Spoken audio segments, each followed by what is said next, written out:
আসসালামু আলাইকুম বন্ধুরা, চলে আসলাম আরেকটি নতুন ভিডিও নিয়ে। এইটা হলো ড্রোন ভিডিও। তো আমি এই মাঠটায় বইসা আছি। তো এইখানে বিশাল বড় একটা মাঠ। স্কুল মাঠ না, পার্কের মাঠ। তো পার্কের মাঠ, পাশে বাড়িঘর। এইটা কিন্তু উপর থেকে ভিডিও নেওয়া, এই কারণে ওই রাস্তার সাইডে যে বাড়িঘরগুলি ওইগুলি দেখা যাচ্ছে। এবং এই রাস্তাটা দেখেন কত সুন্দর দেখা যাচ্ছে। উপরে থেকে ভিডিওটা নেওয়ার কারণে রাস্তাটা অনেক সুন্দর লাগতাছে। এটা একটু বাঁকা হয়ে গেছে। এইটা হলো এখানকার ওই মেইন রাস্তাটা। আর এই লেফট সাইডে যে রাস্তা গেছে কোনো গাড়ি দেখা যাচ্ছে না। এটা শাখা রাস্তা গেছে। আর এই বাম সাইডে যেই রাস্তাটা আসছে এটাই ওই যে পার্কের ভিতরে রাস্তা আসছে। আর এই যে বাড়িঘর দেখতেছেন, এগুলি সব কাঠের বাড়ি। এই যে দোতলা বাড়িটা দেখা যাচ্ছে এটা নতুনই করছে। তো এটার প্রাইস প্রায় $6 লাখ আমি দেখছি ওইখানে দেওয়া ছিল। $6 লাখ প্লাস এরকম, হয়তোবা 2 বেডরুম, একটা কার পার্কিং করানো যায় এরকম। তো নতুন বাড়িগুলি খুবই এক্সপেনসিভ হয়। আর জায়গা সহকারে হইলে তো আরো দাম হইতো। জায়গা বলতে ধরেন গার্ডেন থাকতো, বিশাল বড় গার্ডেন, এইসব হইলে অনেক দাম হইতো। তো এটা যেহেতু অ্যাপার্টমেন্টের মতন, এই কারণে হয়তোবা একটু দাম কম তুলনামূলকভাবে। অন্যান্য বাড়ি যে পুরান বাড়িগুলি ওগুলিও জায়গা সহকারে অনেক দাম হয়। আর এইগুলি সব দেখছেন কাঠের তৈরি বাড়ি, এবং এই কাঠের তৈরি বাড়ি যেমন বাংলাদেশে আমি দেখছি, আমাদের দেশে আ ইট বালি সিমেন্ট দিয়ে করলেও অনেক জায়গায় ফাটল ধরে এবং অনেক সমস্যা হয়।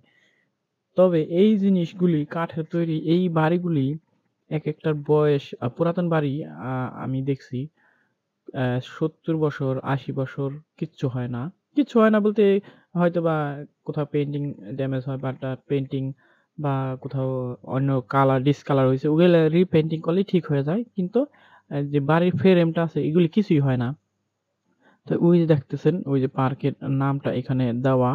আর পাশেই হইলো সাগর। সাগর বলতে আরকি আম সাগরের যে শাখা ওইটা আসছে এখানে। অত বড় সাগর না, সাগর আরেকটু উমরা ভিতরে গেলে এই যে দেখতেছেন। এখানে জোয়ার আসে, জোয়ার যায় এরকম হয়। তো বিকেল এই সন্ধ্যার কিছু আগে আমি এখানে ভিডিওটা নিয়েছিলাম। উম এই যে আমি নিচে এখানে বইসা আছি। আ আর ওইদিকে আমার কার পার্কিং, এই যে দেখা যাচ্ছে এই যে আমি আর আমার মেয়ে। আমার মেয়ে দৌড়াইতেছে। তো এখানে ঘাসগুলি দেখতেছেন, ঘাসগুলি মেশিনে কাটার কারণে এত সুন্দর লাগতেছে উপরে থেকে। তো যাই হোক, খুবই ভালো লাগে। বিকেলবেলা যদি বের হই ভালো লাগে। এখানে আরেকটা বিষয় হলো এইখানে সবকিছু ফ্রিডম। এই যে দেখতেছেন কত বড় একটা মাঠ।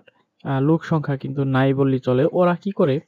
ওরা ওই এই দেশের মানুষের কথা বলতেছি। তারা ওই সাদা জাত, তারা সাদা আর সবই, তারা ওই ৫টা বিকাল ৫টা বাজলে উইকেন্ডেতে একটু বের হয় ওরা।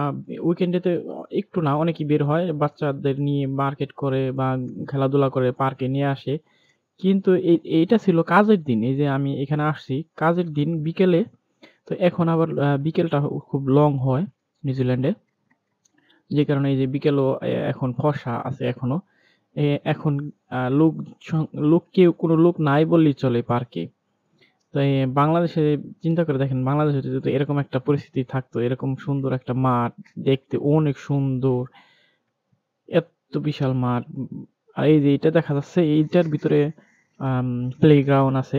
অনেক কিছুই খেলা যায়। ব্যাডমিন্টন, তারপরে ওই ভলিবল, এইসব খেলার আছে ওই যে জিনিসটা দেখাইলাম।